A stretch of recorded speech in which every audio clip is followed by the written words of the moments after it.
Hello everyone. तो आज हम क्लास 9 का सेल ऑर्गेनेलिज टॉपिक स्टार्ट करेंगे।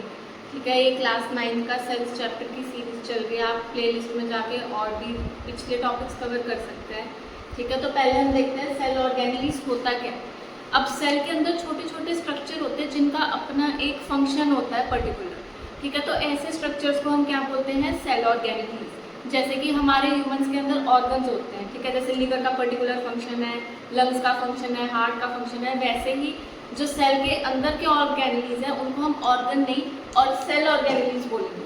ठीक है, तो सबसे पहले हमारा पहला आता है सेल ऑर्गेनेलिज एंडोप्लाज्मिक रेटिकुलम। ठीक है, एंडोप्लाज्मिक रेटिकुलम। एंडोप्लाज्मिक रेटिकुलम का क्या काम है, ये एक नेटवर्क ऑफ ट्यूब्स होता है। ठीक है, नेटवर्क ऑफ ट्यूब्स। साइटोप्लाज्म के अंदर नेटवर्क ऑफ ट्यूब्स होता है जिसका क्या काम है, प्रोटीन बनाना और लिपिड्स बनाना। ठीक है, दूसरा काम क्या है, प्रोटीन और लिपिड्स को ट्रांसपोर्ट करना। तो पहले हम एंडोप्लाज्मिक रेटिकुलम की देख लेते हैं डेफिनेशन। ये क्या है, ये लुक्स लाइक स्मॉल ट्यूब्स या फिर नेटवर्क ऑफ सैक। ठीक है, SAC sac, looks like small tube and network of sac. ठीक है, इसका क्या काम है, ये जो है connected to nucleus, connected to nucleus. ठीक है, ये न्यूक्लियस से कनेक्टेड होगा। क्यों, क्या करने के लिए कनेक्टेड होगा, ट्रांसपोर्टेशन के लिए। ठीक है, ट्रांसपोर्ट, क्या ट्रांसपोर्ट करेगा। अब एंडोप्लाज्मिक रेटिकुलम का काम है कि प्रोटीन और लिपिड्स को बनाना, तो वो वही चीज़ ट्रांसपोर्ट करेगा। ठीक है, अब 2 टाइप्स ऑफ एंडोप्लाज्मिक रेटिकुलम होते हैं हमारे, एक स्मूथ ER और एक रफ ER। ठीक है, ER क्या है, शॉर्ट फॉर्म है एंडोप्लाज्मिक रेटिकुलम की। तो स्मूथ ER और रफ ER, अब ऐसे इनका डिफ्रेंशिएट भी हो जाएगा, आपको समझ भी आ जाएगा कि किसका क्या काम है। ठीक है, स्मूथ एंडोप्लाज्मिक सरफेस क्या होता है, इसके अंदर नो राइबोसोम्स, इसके अंदर राइबोसोम्स नहीं होते। रफ ER का क्या होता है, इट हैज राइबोसोम्स, इसके अंदर राइबोसोम्स होते हैं। ठीक है, राइबोसोम्स, अब जैसे सरफेस है, ऊपर राइबोसोम्स कनेक्टेड है, राइबोसोम्स है, इसीलिए वो रफ दिखता है माइक्रोस्कोप में। ठीक है, इट अपीयर्स रफ। ठीक है, ये रफ दिखता है और इसके ऊपर राइबोसोम्स नहीं है तो इट अपीयर्स स्मूथ। ठीक है, ये स्मूथ दिखेगा।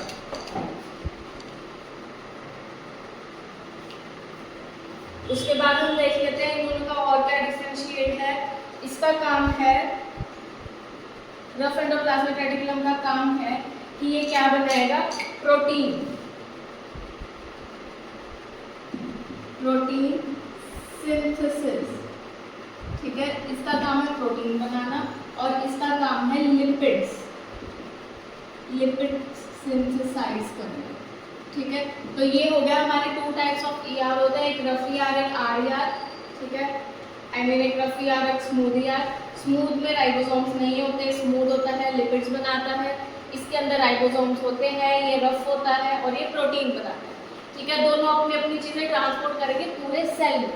अब एंडोप्लाज्मिक रेटिकुलम का ऑल टुगेदर फंक्शन क्या है, पहला है ट्रांसपोर्ट। ठीक है, हमने देख लिया कि जो न्यूट्रिएंट्स हैं ये सारी चीजें ट्रांसपोर्ट होगा।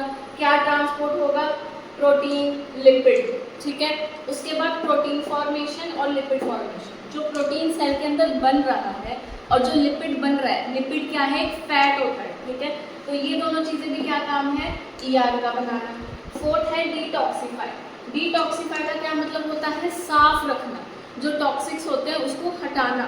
तो ये पूरे सेल को साफ करने में हेल्प करता है, जो टॉक्सिन सब्सटेंस होते हैं उनको रिमूव करता है। ठीक है, उसके बाद है मेम्ब्रेन फॉर्मेशन। अब जो सेल मेम्ब्रेन होती है वो भी लिपिड से बनी होती है मेजरली। ठीक है, तो लिपिड्स कहाँ से बन रहा है, स्मूथ ER से बन रहा है। स्मूथ ER क्या है, एंडोप्लाज्मिक रेटिकुलम ही है। ठीक है, तो ये इनडायरेक्टली किसमें हेल्प कर रहा है, मेम्ब्रेन फॉर्मेशन करने में। तो ये हमारी पहली सेल ऑर्गेनेली कवर हो चुकी है। इसके बाद हम देखेंगे माइटोकॉन्ड्रिया। माइटोकॉन्ड्रिया क्या होता है, माइटोकॉन्ड्रिया को पावर हाउस ऑफ सेल भी बोला जाता है। पावर हाउस ऑफ सेल क्यों बोला जाता है? क्योंकि सेल के अंदर जितनी भी एक्टिविटीज हो रही है, केमिकल रिएक्शंस हो रहे हैं, कुछ ना कुछ तो एनर्जी चाहिए होगी उसके लिए। तो एनर्जी दे कौन रहा है?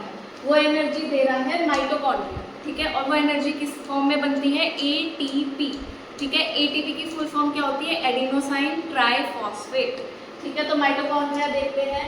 पहले तो इसका स्ट्रक्चर कैसा होता है? Rod shape. मार्कर खत्म हो चुका है तो इस वीडियो में एडजस्ट करना पड़ेगा।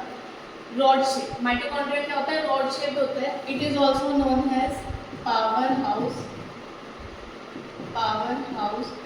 ऑफ सेल, ठीक है। ये इंपॉर्टेंट क्वेश्चन है। Which cell organelle is known as power house of cell, या why mitochondria is called power house of cell? क्यों? क्योंकि ये जो है वो क्या करता है? एनर्जी प्रोड्यूस करता है for various activities that are happening in a cell to perform chemical reaction in cell, ठीक है। और वो एनर्जी किस फॉर्म में प्रोड्यूस कर रहा है? एटीपी, ठीक है।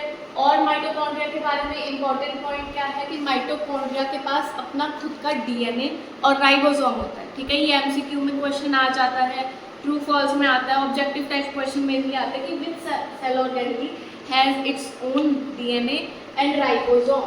तो इसमें हम क्या लिख सकते हैं? Has own DNA plus ribosome, ठीक है। ये है। उसके बाद स्ट्रक्चर देख लेते हैं। माइटोकॉन्ड्रिया का स्ट्रक्चर क्या होता है? दो मेम्ब्रेन होती है, डबल मेम्ब्रेन होती है। आउटर मेम्ब्रेन क्या होती है? वो स्मूथ होती है, ठीक है। जैसे मान लो ये तुम्हारा माइटोकॉन्ड्रिया है, दो लेयर होती है। जो आउटर मेम्ब्रेन है वो स्मूथ होती है, वो सेल को नहीं, सेल ऑर्गेनेली को, माइटोकॉन्ड्रिया को इकट्ठा बनाए रखती है। इनर मेम्ब्रेन क्या होता है? अंदर को फोल्ड होती है ऐसे। मैं डायग्राम भी आपको शो कर दूंगी। इनर मेम्ब्रेन क्या होती है? फोल्डेड होती है। क्यों? To increase area for energy production. जो एनर्जी प्रोड्यूस हो रही है उससे एरिया ज़्यादा चाहिए ताकि ज़्यादा एनर्जी प्रोड्यूस हो, इसलिए इनर मेम्ब्रेन क्या होती है? फोल्डेड होती है। उसके बाद फंक्शंस देख लेते हैं माइटोकॉन्ड्रिया के। हमने तो पहले फंक्शन अभी देख लिया है। माइटोकॉन्ड्रिया क्या है? It helps in production of energy. ये एनर्जी फॉर्म करता है। किस फॉर्म में करता है? एटीपी, ठीक है। उसके बाद दूसरा फंक्शन क्या है? Cellular respiration. अब रेस्पिरेशन क्या होता है? जो खाना कोई खा रहा है, जैसे ह्यूमन बींग्स है या सेल है, जो खाना खा रहा है तो सेल क्या करेगा? उस खाने को ब्रेक डाउन करेगा, ब्रेक डाउन करके एनर्जी रिलीज करेगा। Respiration is a process in which the food breaks down and energy is released, ठीक है। एनर्जी रिलीज करेगा। तो ये किसका काम है? माइटोकॉन्ड्रिया। वो एनर्जी रिलीज करेगा, एनर्जी बनाएगा, एनर्जी चाहिए होती है सेल को, ठीक है। तो ये हमने अभी माइटोकॉन्ड्रिया का देख लिया है। अब हम देखेंगे वैक्यूल। अब वैक्यूल क्या होता है? वैक्यूल होता है स्टोरेज सैक, ठीक है। स्टोरेज सैक का क्या मतलब है कि जैसे सेल के अंदर जो भी सॉल्ट्स है, मिनरल्स है, फूड है, इवन वेस्ट प्रोडक्ट है, वो कौन कर रहा है स्टोर? वो करता है वैक्यूल्स, ठीक है। तो हम देख लेते हैं इसका क्या काम है। ये है स्टोरेज सैक, ठीक है। स्टोरेज सैक का क्या काम है? अभी हमने देखा है कि ये वेस्ट स्टोर करेगा, स्टोर्स वाटर, वेस्ट, सॉल्ट, ठीक है। ये सारी चीज़ें स्टोर करेगा। अब वैक्यूल्स प्लांट्स और एनिमल सेल्स में दोनों होते हैं, ठीक है, लेकिन इनका काम अलग अलग है। जो प्लांट सेल में वैक्यूल्स होते हैं वो क्या होते हैं? बड़े होते हैं, बिगर इन प्लांट सेल्स, ठीक है। प्लांट सेल में बड़े होते हैं और स्मॉलर इन एनिमल सेल्स में छोटे होते हैं।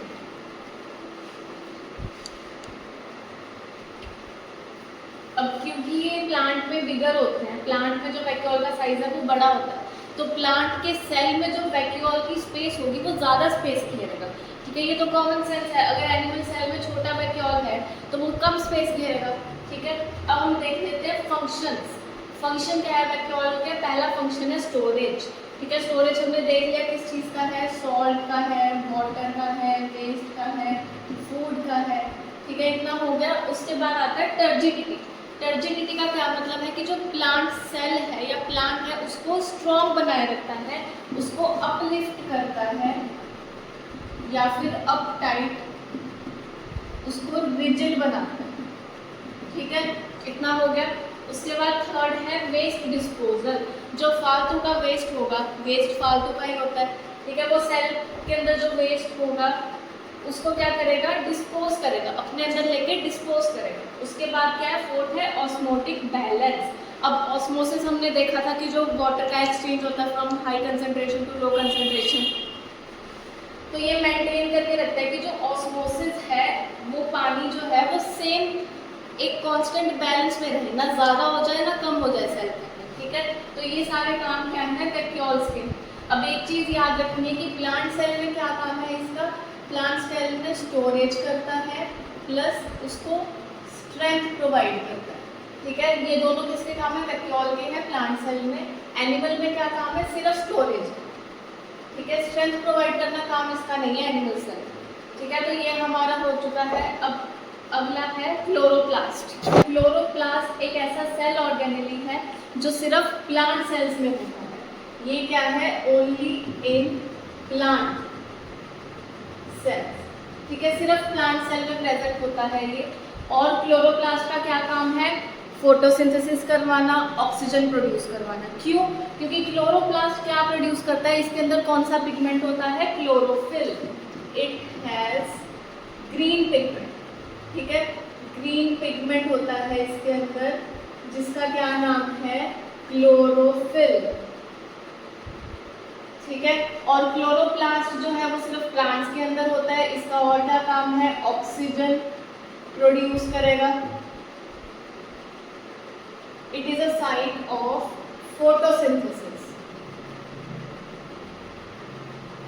फोटोसिंथेसिस का साइट का क्या मतलब है कि क्लोरोफिल है, क्लोरोफिल की वजह से फोटोसिंथेसिस होगी, कि उसकी वजह से ऑक्सीजन प्रोड्यूस होगा। ठीक है, सारी चीज़ें इंटरकनेक्टेड है। अब ये क्लोरोप्लास्ट जो है वो प्लांट सेल में ही क्यों पाया जाता है, एनिमल सेल में क्यों नहीं पाया जाता, क्योंकि क्लोरोप्लास्ट जो है वो सेल्यूलोज से बना है। किससे बना है, मेड फ्रॉम सेल्यूलोज। ठीक है, सेल्यूलोज से बना है। अब सेल्यूलोज क्या होता है, सिर्फ प्लांट में पाया जाता है, एनिमल में नहीं पाया जाता। ठीक है, तो हमने क्लोरोप्लास्ट देख लिया क्या होता है, क्या फंक्शन है। स्ट्रक्चर भी देख लेते हैं। एक आउटर मेम्ब्रेन होती है, एक इनर मेम्ब्रेन होती है, स्ट्रोमा होता है और ग्रेना होता है। ठीक है, आउटर मेम्ब्रेन का क्या काम है, इसका काम है प्रोटेक्ट क्लोरोप्लास्ट। ठीक है, इसका क्या काम है, क्लोरोप्लास्ट को प्रोटेक्ट करे, प्रोटेक्ट